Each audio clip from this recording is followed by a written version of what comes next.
Alors, bonjour à tous. Donc, aujourd'hui, moi, je vais vous parler un petit peu de l'entretien vidéo. De l'entretien vidéo et globalement, en fait, c'est un des processus du processus de recrutement à distance et plus précisément de l'entretien au milieu des processus de recrutement, de l'entretien vidéo, pardon, au milieu des processus de recrutement à distance. Bon, déjà, le premier point que j'aimerais faire tout de suite, parce que c'est quelque chose que je vais aborder pendant ma présentation, c'est qu'un entretien vidéo, voilà, un processus de recrutement à distance, bah, c'est rien de plus qu'un entretien de recrutement classique ou un processus de recrutement classique. C'est juste les modalités de ce processus qui vont changer et auxquelles on doit s'adapter. Ce qui est intéressant, c'est surtout de voir qu'il y a beaucoup d'avantages à faire les processus à distance. Évidemment, il y a un avantage pour les employeurs. Bien évidemment, nous, ça nous permet d'avoir plus de souplesse dans les horaires, ça nous permet de voir plus de candidats, etc., parce qu'on n'a pas la phase d'accueil, voilà, d'attente, trouver une salle, dire au revoir aux personnes après quand elles s'en vont, etc. Donc, effectivement, c'est un avantage pour les employeurs, mais je tiens aussi à mettre en avant le fait que c'est un avantage aussi pour les candidats. Parce que ça vous permet d'être dans des environnements qui vous sont familiers, qui vous sont confortables. Mais du coup, on va revenir là-dessus juste après. Ça demande par contre un petit peu de préparation, un petit peu plus, que sur un entretien physique où on a juste besoin de s'habiller correctement et de venir. Forcément, sur l'entretien vidéo, il y a un petit aspect technique. Donc, rentrons tout de suite dans le vif du sujet sur, alors, mes slides sont assez remplis, donc ne prenez pas tout en note. De toute façon, tout vous sera envoyé après. C'est des slides que j'ai construits comme un document qui vous aidera, clé en main, à préparer vos entretiens, etc. L'avant, le pendant et l'après. Mais du coup, c'est comme ça qu'on va structurer cette présentation. Donc, sur l'entretien vidéo, le gros du travail que vous allez avoir à faire pour être sûr que tout se passe bien, ça va être avant l'entretien. Là, il va y avoir un petit peu de préparation à effectuer. Donc, on va avoir, comme je vous l'ai mis là dans la présentation, les basiques de la vidéo qui sont tout simplement des éléments de préparation. Déjà, je précise, alors c'est tout bête, hein, vous pouvez utiliser en termes de caméra la webcam de votre ordinateur ou la caméra de votre téléphone. Ce qui est cool, c'est qu'en 2021, la plupart de ces outils sont très performants et donnent des belles images propres qui vous mettront en valeur. Donc voilà, pas de stress, si vous avez un ordinateur, voilà, qui a une webcam, vous vous dites: «Oh là là, ça pourrait être plus qualitatif» et cetera. Non, il y a vraiment aucun souci là-dessus. En règle générale, ce que vous avez, c'est largement suffisant. Voilà, parce que je pense que plus personne n'a des machines qui datent des années 80, donc je pense qu'on a tous du matériel relativement récent. Donc pas d'inquiétude, vous pouvez utiliser ce que vous avez. Deuxième point, là, pour le coup, très, très important, il faut vous assurer que votre connexion internet vous permette de faire ces entretiens vidéo. Voilà. Pourquoi c'est important? Parce que, notamment sur l'entretien vidéo, c'est des outils, les outils de visio et tout, qui vont prendre ce qu'on appelle beaucoup de bandes passantes. Et c'est, assez régulier que sur certains fournisseurs d'accès et cetera, les bandes passantes, on n'en ait soit pas assez, soit elle peut être instable et cetera. Donc c'est important pour vous de tester un petit peu et d'être sûr que ça coupe pas ou très peu, et que, tout est fluide et cetera. Pour ça, je vous conseille et vous verrez, ce sera mon conseil pour, d'autres choses, tout simplement de faire un apéro en visio avec quelqu'un que vous connaissiez ou de faire un petit test en visio avec quelqu'un que vous connaissez. Voilà, vous connectez et vous modulez parce que, par exemple, si vous avez des gens chez vous, moi, par exemple, je vis en colocation et je sais que si on est toutes les 2 en visio, je vais avoir un petit peu moins de bande passante et ça risque de couper. Donc ça aussi, c'est tout bête, mais c'est des petits éléments à préparer. Voilà, si vous travaillez, enfin si vous vivez avec un conjoint qui travaille, avec des enfants qui vont avoir des cours à distance, etc. Essayez de faire un test en même temps qu'eux, voir si ça affecte vos deux connexions ou pas. Et dans ce cas-là, il faudra que vous gardiez en tête que le jour de l'entretien, ce serait bien que personne ne soit connecté en même temps que vous, par exemple. Et ça vous permet de vous organiser aussi en fonction de ça. Très important, testez le cadre de votre vidéo. Parce que l'entretien vidéo, l'idée, c'est de vous voir Comme je vous disais, c'est équivalent à l'entretien en présentiel. Et l'entretien en présentiel, l'idée, c'est de rencontrer la personne, de la voir. Donc, c'est pareil avec l'entretien vidéo. Donc, on n'aurait pas idée en entretien physique de s'asseoir par terre et d'avoir que la tête qui dépasse au-dessus de la table. Et ben, c'est pareil pour un entretien vidéo. Il faut faire en sorte qu'on soit bien cadré. En règle générale, moi, ce que je vous conseille, c'est à hauteur d'épaule. Alors, attendez, je vais juste arrêter de partager une petite seconde pour vous montrer comment moi, je suis cadrée là maintenant. Hop, je réactive ma caméra. En plus, on ne s'est pas encore vu. Bonjour, bonjour tout le monde. Donc, vous voyez, on se cadre à peu près à hauteur d'épaule. Vous voyez, on voit une grosse partie de mon corps. Je vais pouvoir parler avec les mains, parce que c'est bien de parler avec les mains. Et ça, c'est un petit conseil que je vous donne aussi pour les entretiens en présentiel. Les mains jamais sur les genoux, sur la table. Ça donne une attitude beaucoup plus ouverte. Vous voyez, si je commence à mettre mes mains sur mes genoux, naturellement, je vais un petit peu m'affaisser. Tandis que si je mets les mains sur la table, naturellement, je vais avoir envie de mettre un petit peu les coudes sur la table et tout. Donc, d'un seul coup, je vais être un peu plus droite, un peu plus grande, un peu plus d'assurance, etc. Et ça permet, comme je vous dis, regardez, de parler avec ses mains. Et c'est super pour pouvoir faire passer certains messages.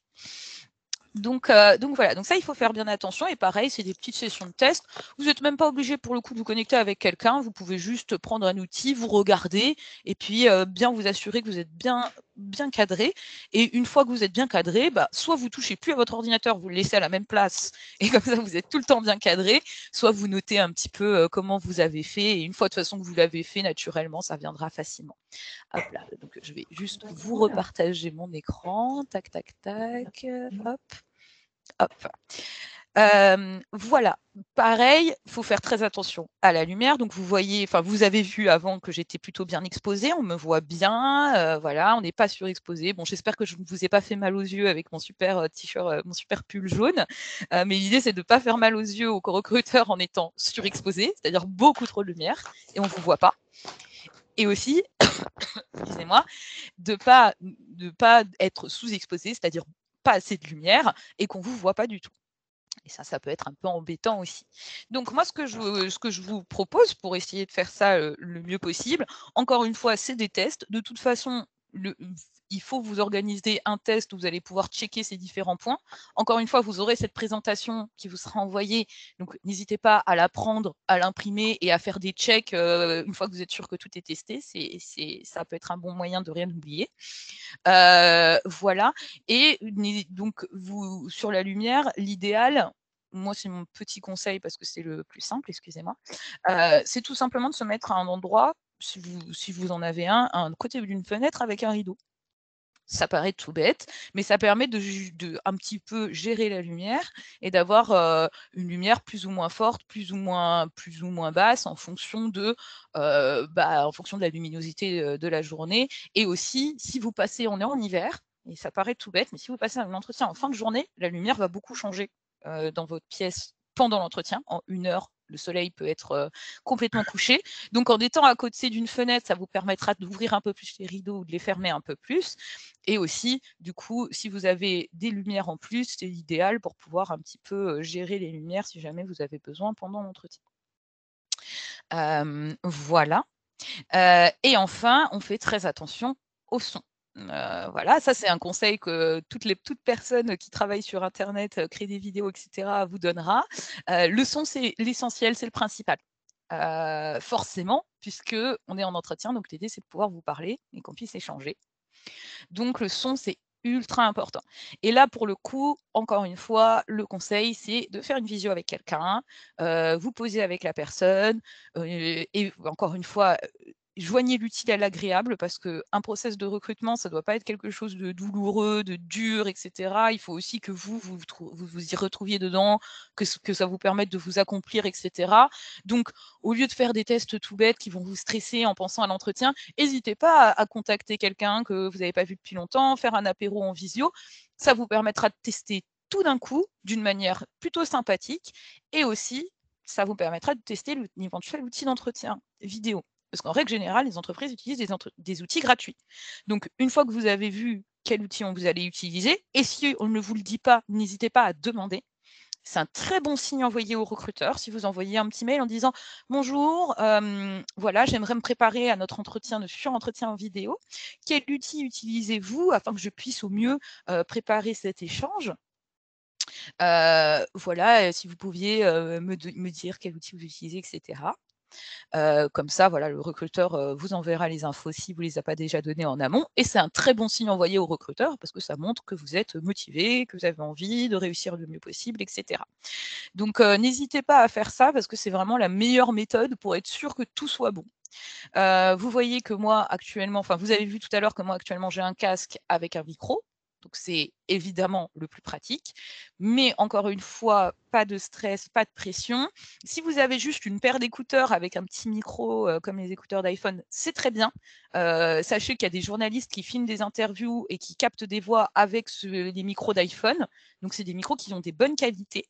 Donc, pas de problème pour les utiliser. Vous pouvez aussi utiliser le micro qui est directement intégré dans votre téléphone ou dans votre ordinateur, mais encore une fois, sous réserve d'avoir testé, que le son est bien, qu'il ne grésille pas, que vous n'avez pas de problème aussi de saturation, etc.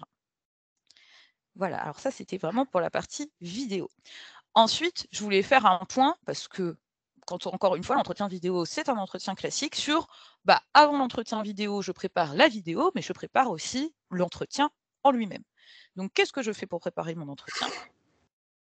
Déjà, alors encore une fois, ça paraît tout bête, mais je m'intéresse. C'est le plus important. Donc, n'hésitez pas à aller regarder sur LinkedIn le profil de la personne que vous allez rencontrer, si vous avez son nom et son prénom. Et encore une fois, si vous ne l'avez pas, n'hésitez pas à envoyer un message à la personne qui vous a contacté pour caler cet entretien en lui disant bonjour, qui est-ce que je rencontre, j'aimerais bien pouvoir me préparer, etc., etc. Encore une fois, tout ça, c'est des très bons signes envoyés aux recruteurs. On est toujours content quand on voit qu'un candidat se prépare et surtout qu'il a l'air très intéressé puisqu'il a envie de se préparer. Aussi, mais je ferai le point après, on anticipe les questions récurrentes des entretiens. Je vous ferai un tout petit point après, pareil, avec les questions les plus posées et des éléments de réponse à chaque fois, mais pareil, ça, on va en parler, mais vous recevrez la présentation après. Et l'idéal, c'est comme vous connaissez les questions récurrentes, vous commencez à vous préparer à y répondre. L'idée, c'est vraiment pour vous d'arriver avec le plus d'assurance possible à l'entretien. Comme ça, parce que je sais que vous, alors soit vous avez eu, soit vous allez avoir une conférence sur les questions pièges de l'entretien de recrutement. Plus vous êtes préparé aux questions récurrentes, celles qui viennent tout le temps, plus vous serez en assurance sur les questions pièges. Et moins elles vous mettront dans une place compliquée parce que vous aurez beaucoup moins de stress accumulé au moment où vous arriverez à ces questions-là. Donc peut-être que ça vous stressera un petit peu, mais ça vous stressera moins si vous êtes déjà bien préparé pour le reste. Donc c'est hyper important de pouvoir bosser sur ces éléments-là. Et aussi, et ça c'est super important et je le mentionne parce que moi c'est quelque chose que je vois avec les candidats et même des candidats de très bon niveau ne pensent pas à le préparer et des fois ça coince sur des process de recrutement. Préparer des données sur vos expériences précédentes, alors ça peut être des expériences professionnelles, ça peut être des expériences humanitaires, ça peut être aussi des expériences personnelles, si vous avez été en congé maternité par exemple, si vous avez eu, une année sabbatique, si vous avez eu aussi, ça arrive d'être un peu éloigné de l'emploi pendant 1, 2, 3 ans. Préparez des données sur ce que vous avez fait, ce que vous avez pu, expérimenter, etc. Si vous avez eu une expérience professionnelle avant, évidemment, vous préparez des données chiffrées sur cette expérience-là et sur vos expériences précédentes aussi. Notamment si vous avez été un petit peu coupé de l'emploi pendant une petite période, quelques mois, 1 an, c'est important que quand vous arrivez à nouveau sur le marché de l'emploi, vous soyez très opérationnel, vous connaissez vos chiffres de vos expériences précédentes, donc vous pouvez vous vendre là-dessus, vous pouvez parler de ça. Moi, je faisais des très bons chiffres avant, etc., etc. Donc super important de préparer des éléments. Moi, j'ai mis des données chiffrées, mais concrètement, c'est vraiment des éléments d'arguments, tout simplement, qui vont vous aider à structurer toutes vos réponses auprès du recruteur et surtout à vous vendre au mieux. Donc, les questions récurrentes des entretiens, on va passer vite là-dessus. La présentation, évidemment. La présentation, on essaye de faire court. Voilà. Alors, comme je suis recruteuse, je vais vous donner du retour d'expérience, parce que je pense que c'est surtout pour ça qu'on est là aussi. Sachez que nous, les recruteurs, on discute avec beaucoup de gens dans les journées. On est très sollicités, on fait beaucoup de choses. On a un métier qui est assez dense. Donc, déjà dans les entretiens, partez du principe que le recruteur, il aura du mal à se concentrer et ça paraît fou, mais si vous partez de ce principe-là, vous allez mieux capter son attention. Les présentations, mais que vous ayez 25 ans, 30 ans, 40 ans d'expérience, 2 ans, 10 ans, il faut que votre présentation soit courte et efficace. Quel est l'impact? Si vous vous lancez dans une présentation d'une demi-heure, le premier truc que va noter le recruteur, c'est pas synthétique. Et sur la plupart des jobs, on a besoin de personnes synthétiques. Donc préparez-vous à ça. Et de toute façon, une fois que votre présentation elle est préparée, vous n'aurez plus qu'à l'adapter en fonction des postes pour lesquels vous allez postuler. Dites-vous que c'est vraiment un travail pour le long terme, quoi. Ça va vous servir même pour plus tard. Comment vous vous préparez à ça? L'idée, c'est vraiment d'avoir une présentation qui est pertinente par rapport au poste que vous visez. Vous évoquez rapidement les expériences significatives de votre parcours et vous parlez de votre situation actuelle, de ce que vous recherchez, de ce qui vous intéresse. Je vais faire l'exercice. L'idée, c'est que vous ayez un exemple. Par exemple, si moi, je devais me présenter très rapidement, voilà comment je ferais.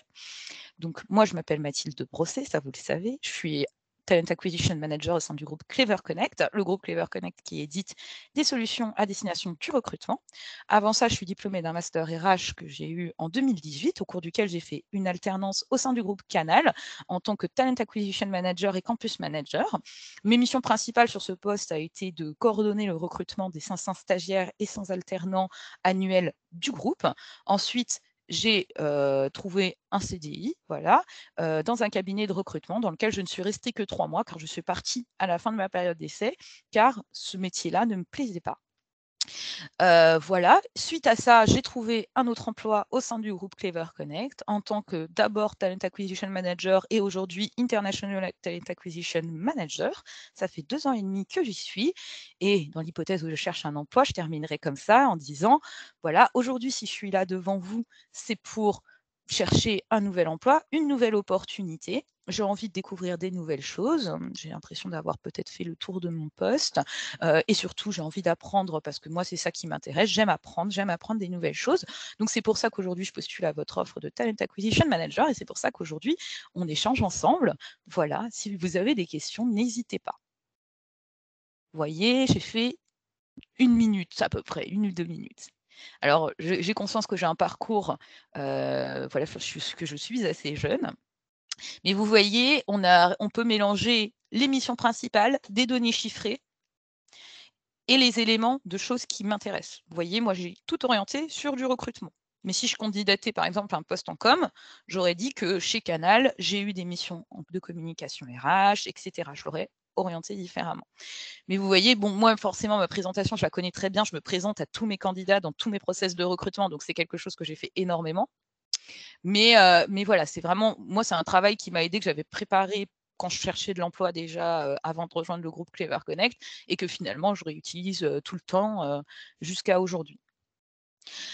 C'est important aussi, donc vous voyez, on se présente et on parle de l'intérêt qu'on a pour l'entreprise et le poste. L'idéal, là, quand on est très, très fort, on arrive à faire les 2 dans sa présentation. C'est-à-dire qu'on se présente et juste après, on dit: «Votre entreprise m'intéresse parce qu'elle fait ça, parce qu'elle a telle actualité, parce qu'il y a tel poste qui m'intéresse», etc. Encore une fois, l'idée, par contre, c'est de toujours rester succinct. Donc si vous sentez que ça va prendre beaucoup, beaucoup de temps d'expliquer tout ça, vous pouvez préparer une petite phrase qui explique vos motivations et vous en gardez sous le coude pour quand le recruteur vous posera la question. Comme ça, vous aurez plein d'autres éléments à lui donner.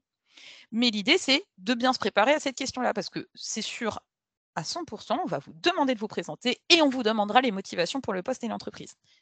Ça, c'est dans tous les entretiens de recrutement qui existent. Donc, il faut préparer tout ça. Vous avez vu, je vous ai mis différents éléments. Voilà, je vais aller faire des recherches. Il faut que je puisse résumer brièvement l'activité de l'entreprise et il faut que j'explique ce qui me plaît dans le poste et dans l'environnement professionnel. Si vous avez un petit peu de mal à comprendre l'activité de l'entreprise, ça arrive hein, avec les nouvelles entreprises, les nouvelles startups. Moi-même, ça m'est déjà arrivé d'arriver dans un process de recrutement et de me dire « Ouh là là, je ne suis pas sûre d'avoir tout compris ».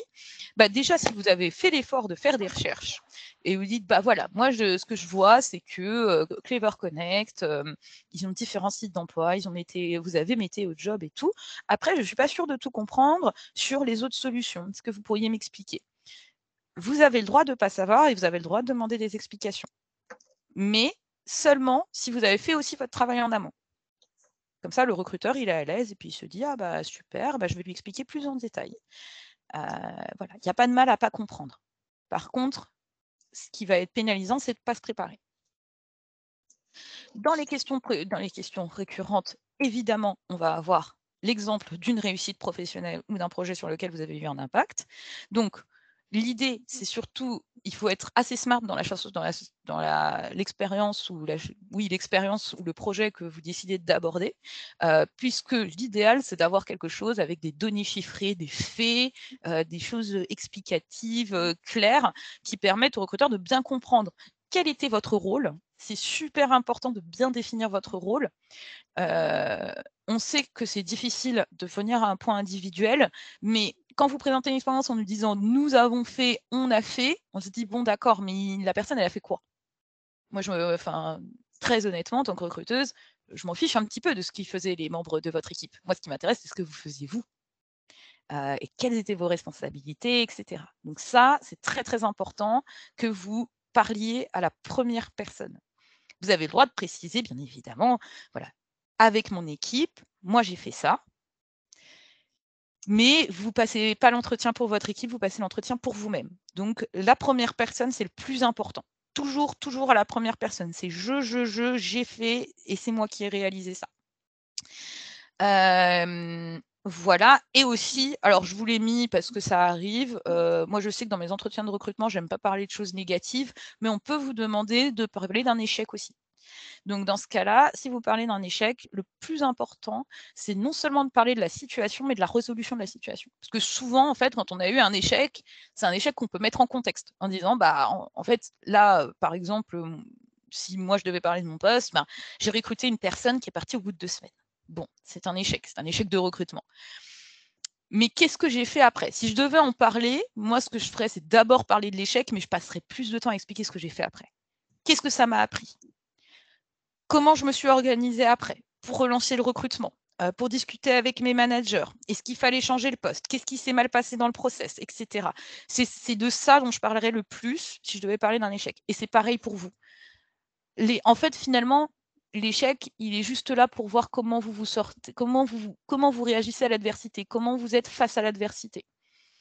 Donc c'est super important que vous parliez surtout de la résolution et ça vous permet de ramener du positif dans le process, dans l'entretien. Parce que bon, c'est un petit peu négatif de parler d'échecs. Ensuite, évidemment, les attentes salariales. Pareil, je sais qu'en fonction des postes, c'est pas forcément obligatoire quand on vous pose la question, mais si on vous pose la question, c'est très simple.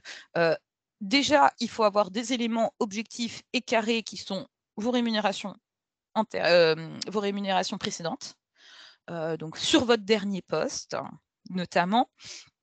Et si vous êtes au chômage, vous pouvez dire, parce que j'ai déjà eu le cas avec un candidat, donc je préfère le préciser, si vous êtes au chômage et que vous touchez le chômage, du coup, il n'y a pas de problème pour dire, bah voilà, moi je touche tant au chômage, donc j'aimerais bien toucher plus que ça, par exemple. Ça paraît tout bête, mais voilà. Et ça donne des éléments aussi de, bah voilà, avec quoi vous vivez, c'est quoi votre niveau de vie, de quoi vous avez besoin comme salaire pour couvrir votre niveau de vie et que vous viviez confortablement. Chacun à son niveau, évidemment. Donc ça, c'est des éléments importants. De toute façon, vous allez voir, hein, à chaque fois, on va revenir sur éléments chiffrés, données, et cetera, des choses, des faits, surtout des faits. Donc, et n'hésitez pas à regarder sur internet les rémunérations sur des postes similaires, on peut trouver un petit peu. Il y a des études de rémunération qui sont faites, et cetera. Et il ne faut pas hésiter à demander autour de vous, si vous connaissez quelqu'un qui fait le même poste, bah, demandez-lui quelle est sa rémunération, tout simplement. Ça vous donnera une petite idée du marché. Voilà. On continue. Pour parler de votre projet professionnel, parce c'est pareil, c'est une question qui revient assez souvent. Quel est votre projet? Pas la peine, alors moi je sais que je le précise à mes candidats pendant l'entretien, mais c'est pas tous les recruteurs qui le font. Quand on vous demande ça, pas de panique, on vous demande pas de vous projeter sur les 20 prochaines années, savoir exactement d'où est-ce que vous partez, par où vous voulez passer, où est-ce que vous voulez atterrir avant votre retraite et tout. Pas du tout. En règle générale, le plus simple, c'est de se concentrer sur du moyen terme. Et même pour vous, en tant que candidat, c'est plus simple. Parce que, encore une fois, Dieu seul sait où on va être dans 10 ans. C'est toujours un peu compliqué de se projeter comme ça. Déjà, projetez-vous sur 2-3 ans.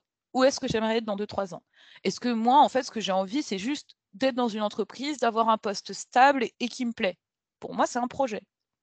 Voilà. Surtout, par exemple, si vous êtes actuellement pas en poste, ça peut être un projet. Si vous êtes pris freelance aussi, ça peut être un projet. Moi, je veux rejoindre une entreprise en CDI. Et après, si vous avez d'autres choses, par exemple, vous avez envie d'évoluer sur du management à moyen terme, si vous avez un poste où vous vous dites, bah voilà, moi, ce que j'ai envie dans 2-3 ans, c'est d'être expert sur mon poste. C'est aussi des éléments que vous pouvez apporter aux recruteurs et qui sont très intéressants. Et enfin, mais celle-là, alors je ne sais pas dans quelle mesure on peut parler d'une question piège, mais je vais faire très rapidement là-dessus. Est-ce que vous avez des questions? Alors ça, c'est primordial, hyper important et c'est vraiment une question qui nous apporte énormément d'éléments. Enfin moi je sais que ça peut être sur une fin d'entretien, ça peut être un deal breaker.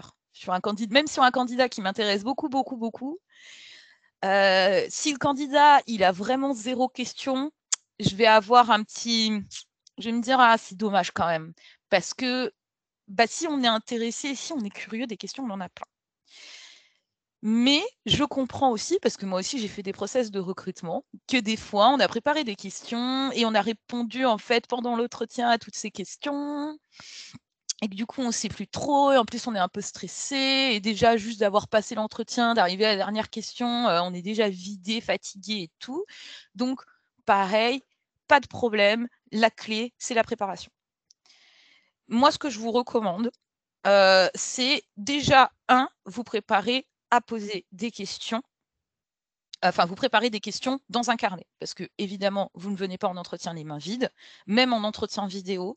En entretien vidéo, vous avez le droit de prendre des notes. Ça, c'est un truc que j'ai pas précisé. Vous avez le droit de prendre des notes, vous avez le droit de pas regarder tout le temps l'écran et de baisser les yeux pour prendre des notes. Ça se voit que vous prenez des notes. De toute façon, là, regardez, je vois quelqu'un qui se penche sur son écran, je sais qu'elle prend des notes. Donc ça, il y a pas de problème. Prenez des notes. Et du coup, si vous avez un carnet avec des notes, dedans, mettez-vous des questions. Je vais même vous donner une astuce de plus que moi j'avais. Moi, j'avais un carnet pour tous mes entretiens quand je cherchais mes emplois. Et sur la première page, j'avais noté des questions basiques auxquelles me raccrocher si jamais j'étais perdue. Si jamais à la fin de l'entretien, je me sentais un peu stressée et j'avais un peu la tête vide et tout, j'avais au début de mon carnet, comme ça c'est facile à retrouver, des questions que je pouvais poser à toutes les entreprises, à toutes les équipes, etc.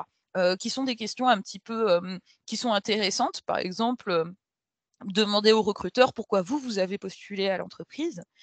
Qu'est-ce qui vous plaît aujourd'hui dans votre expérience dans cette entreprise, par exemple?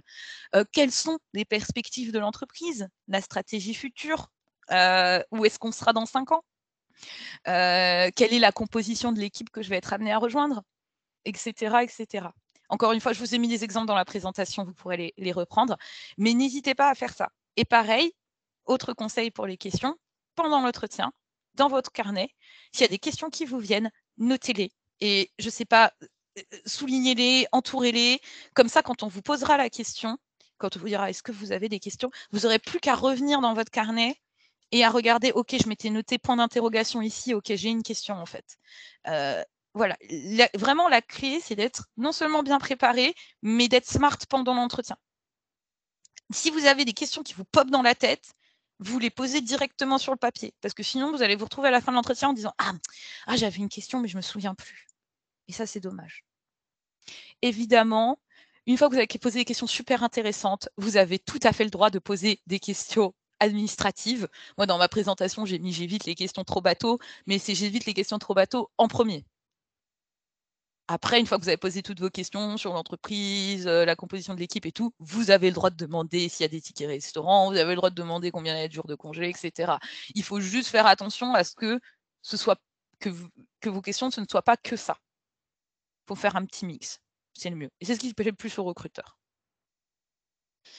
Donc, pendant l'entretien vidéo, hop, bah, du coup, je vais enlever mon partage pour qu'on puisse se revoir. Comme ça, je vous donne une idée. Donc, pendant l'entretien vidéo, comme ce que je vous disais tout à l'heure, l'idée, donc, c'est d'être bien cadré. Normalement, si vous avez tout préparé, vous voyez, là, c'est nickel. On me voit bien. Il y a une belle lumière. Bon, là, je suis dans une box, voilà, dans mon entreprise. Mais vous voyez, une bonne lumière. Je suis à une bonne hauteur. Je suis bien installée. aussi. J'ai évité de prendre une chaise ou un canapé parce que tout ce qui va naturellement vous donner envie de vous affaisser, il faut éviter. Canapé, fauteuil, j'allais dire presque fauteuil trop confortable, mais fauteuil pour s'asseoir, vous voyez? Des fauteuils pour lire et cetera. C'est pas le plus adapté. Vous pouvez l'utiliser, mais dans ce cas-là, il faut bien garder dans votre tête qu'il faut que je reste droit. Il faut pas que je me laisse aller dans le fond du canapé ou, ce qu'on peut faire naturellement sans problème. Ça arrive, mais souvenez-vous surtout, je suis droit et j'hésite pas à regarder mon retour. Comme ça moi, ça me permet de savoir, vous voyez, là, moi, je me vois, je me dis, OK, là, je suis bien cadrée, c'est propre, on me voit bien. Enfin, je suppose que vous me voyez bien. Voilà, je vois que je suis habillée convenablement, voilà, en haut, c'est bien pour un entretien, etc. Donc ça, c'est très important. Vous voyez, là, quand je vous parle, j'essaye de ne pas parler trop vite aussi. J'adopte un ton posé. Mais ça, c'est pareil pour les entretiens en physique. Je dirais que c'est encore plus important dans l'entretien vidéo parce qu'on ne sait jamais si le recruteur, parce que vous, à ce stade-là, vous avez tout vérifié, vous êtes sûr que tout fonctionne, votre micro, il fonctionne bien, votre connexion Internet, elle est propre, mais on ne sait jamais, et le recruteur en face, il peut avoir une connexion qui bug. Il peut avoir des problèmes d'écoute, d'entente, il peut ne pas bien entendre, etc. Donc dans ce cas-là, pour éviter au maximum qu'ils perdent trop d'informations dans ce que vous dites, il ne faut pas parler trop vite. Parce que, tout simplement avec la vidéo, c'est moins facile de faire, ce qu'on fait tous naturellement, c'est-à-dire lire un petit peu sur les lèvres. Pendant que les gens y parlent, on lit toujours un peu sur les lèvres, donc ça permet des fois de savoir, même si une personne elle bafouille un peu, elle a mal articulé un mot, bah, des fois en présentiel, on s'en rend même pas compte parce qu'en fait, on lit sur les lèvres de la personne en même temps. Mais des fois en visio, bah, ça peut être un petit peu plus compliqué. Vous voyez là, moi j'ai un rouge à lèvres foncé, donc on voit moins bien la définition de ma bouche. On voit un petit peu mes dents, mais sans plus. Donc du coup, il faut que je fasse attention à être bien articulé, que tout passe bien jusqu'aux oreilles du recruteur. Voilà. Tac, tac, tac. Attendez, je vous repartage mon écran. On fait des petits allers-retours. Tac. Pareil pendant l'entretien, mais ça, c'est ce que je vous ai dit avant, j'essaye, quand je réponds aux questions, d'être succinct et d'être précis. Si on vous pose une question, il faut que vous répondiez à la question. Je vous le dis parce que j'ai encore eu le cas cette semaine d'un candidat qui était vraiment pas mal, mais sauf que je me suis rendu compte à la fin de l'entretien que dans toutes les questions que je lui ai posées, en fait, il n'a jamais répondu à une seule de mes questions. Alors, c'est pas, il n'était pas complètement à côté de la plaque, hein, mais c'est juste, il se lance sur une idée, il divague, il revient, et du coup, à la fin, l'information que moi je voulais et que je demandais, je ne l'ai pas eue. Et ça, c'est dommage, c'est un peu lost in translation, si vous voyez la référence. Donc, il faut faire super attention à rester précis et aussi succinct. Vous savez, il n'y a pas d'élément de performance dans le recrutement. Vous n'êtes pas plus performant si vous parlez plus. Vous êtes performant si vous répondez bien. Donc, il faut bien que vous gardiez ça en tête et c'est ça qui va vous driver pendant les entretiens. Si vous avez ça en tête, normalement, tous vos entretiens se passeront bien. Et encore une fois aussi, si vous ne savez pas, alors vous pouvez essayer de ce qu'on appelle bullshiter. Alors, j'ai fait des quotes, mais vous ne me voyez pas. Vous pouvez essayer de tourner un petit peu autour du pot pour essayer de répondre et tout. Il y a des gens qui sont très forts à ça. Donc, je ne veux pas non plus voilà, dire tout de suite non, non, non, si on ne sait pas, on dit qu'on ne sait pas, etc. Des fois, on arrive à s'en sortir un petit peu avec les connaissances qu'on a, etc. Mais gardez en tête qu'il faut rester succinct et qu'au pire, si vous ne savez pas, vous pouvez dire ah bah écoutez, ça, je ne sais pas, moi, ce que je sais, c'est ça. Est-ce que vous pouvez m'éclairer sur ça? Voilà. Comme ça, vous amenez quand même un petit élément en mode, bah voilà, moi c'est vrai que le recrutement, je ne connais pas bien. Par contre, j'ai accompagné, bon, je prends un élément vraiment un peu débile, mais j'ai accompagné voilà, ma manager dans le recrutement des gens de notre équipe. Mais voilà, donc je connais un petit peu, mais je ne connais pas bien. Est-ce que vous pourriez m'expliquer un petit peu plus? Et on reste succinct. Hop là. Dans tous les cas, dites-vous que l'important, c'est aussi mieux vous répondez, plus vous êtes succinct, plus vous nourrissez le recruteur qui vous posera des questions supplémentaires. De toute façon, le recruteur, il vous posera des questions. N'essayez pas de tout mettre sur la table tout de suite. Si jamais il a besoin d'éléments, il vous posera des questions. Ensuite, et enfin, à l'issue de l'entretien, hop, c'est bon, je suis toujours partagée. À l'issue de l'entretien, Ah, je ne l'ai pas mis ici l'exemple. Je verrai si je l'ai encore. Je vais essayer de voir si je peux pas vous ajouter un exemple de mail, à envoyer après les entretiens, dans la présentation que j'enverrai ensuite à Marie qui vous sera envoyée. Je vais regarder ça. Mais hyper important, après l'entretien, si vraiment l'entretien vous a beaucoup plu, que vous vous dites: «Ah non, mais c'est une entreprise que je veux rejoindre absolument», ou si vous voulez faire le mieux possible, je vous conseille de vous démarquer en envoyant un mail après l'entretien. Et ça, c'est après l'entretien recruteur, après l'entretien manager, etc. N'hésitez pas à envoyer un petit mail après. Déjà, juste parce qu'on est des êtres humains et ça fait plaisir. Comme à vous, ça vous fait plaisir quand on vous fait des retours positifs, qu'on vous appelle, qu'on vous dit: «Ah, l'entretien était super, on va avancer ensemble dans le process», etc. Nous, recruteurs, on est contents aussi de recevoir un mail d'un candidat qui nous dit: «Bah, je suis vraiment très intéressé, j'ai beaucoup aimé l'échange avec vous. Moi, ce qui m'intéresse dans le poste, c'est ça, ça, ça. Ce qui m'intéresse dans l'entreprise, c'est ça, ça, ça. J'espère qu'on pourra avancer ensemble dans le recrutement. J'attends votre retour. Je reste disponible si vous avez des questions», etc. Donc, comme je vous avais ajouté, comme je vous ai mis ici à l'écran, si vous êtes intéressé, du coup, on envoie un petit mail de remerciement. Vous pouvez utiliser LinkedIn si le recruteur ne vous a pas donné son mail et que vous voulez absolument faire ça tout de suite. Voilà, et puis vous précisez «Ah, est-ce que je crois que je n'ai pas retrouvé votre mail, est-ce que vous pouvez me l'envoyer?» Voilà, en passant, vous pouvez redemander le contact. En précisant ce que vous avez compris du poste et en quoi il vous plaît. Moi, ce que je vous recommande, c'est que même si vous êtes très, très, très, très impatient, je vous recommande de dormir sur l'entretien pour envoyer ce mail le lendemain. Vous aurez les idées plus claires. Vous aurez sûrement aussi dans votre tête plus d'éléments pour vous dire: «OK, en fait, ce qui m'intéresse vraiment, c'est ça», et cetera. Peut-être que vous aurez aussi le temps de refaire des petites recherches. Voilà, moi, je vous conseille parce que c'est déjà beaucoup de stress, un entretien, de la préparation et tout. Donc, une fois que vous avez fait votre entretien, on souffle, vous prenez un petit peu de temps pour vous détendre, vous dormez dessus et le lendemain, vous vous reposez dessus et vous dites: «OK, là, je vais envoyer un mail», et c'est comme ça que vous aurez les idées claires et que vous allez éviter, les coquilles, les tournures maladroites, et cetera.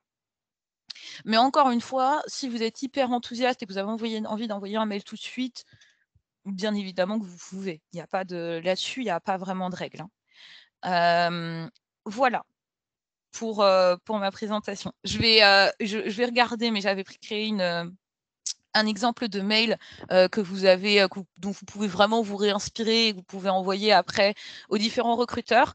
Je ne l'avais pas mis dans la présentation. Là, je vais regarder à nouveau et je l'ajouterai dans la présentation si je retrouve ce mail-là. Comme ça, vous recevrez aussi un exemple de mail. Voilà. Et aussi, alors c'est vrai que je n'ai pas rajouté ça, à la fin de l'entretien, il y a souvent une question sur l'entretien vidéo, c'est comment je fais pour pas raccrocher au nez du recruteur, etc. Moi, ma grosse recommandation, c'est n'arrêtez pas la vidéo vous-même, au pire. Vous attendez que le recruteur l'arrête, comme ça vous êtes sûr de ne pas faire d'erreur. Et sinon, on dédramatise le truc, c'est pas grave, ça arrive. Voilà, c'est vraiment pas grave. Moi, ça m'est arrivé plein de fois d'avoir un candidat qui raccroche. Moi, je dis bon bah on se voit la prochaine fois. Hop, c'est une petite maladresse. Les recruteurs, voilà, on est des êtres humains, on comprend, donc il n'y a pas de problème. Mais si jamais ça vous stresse un petit peu et que vous vous dites ah là là, je veux surtout pas raccrocher au nez, etc. Tout simplement attendez que la personne arrête le call. Comme ça, vous êtes sûr que vous êtes dans la bonne place et il n'y a pas de souci. Voilà un petit peu pour tous les éléments que j'ai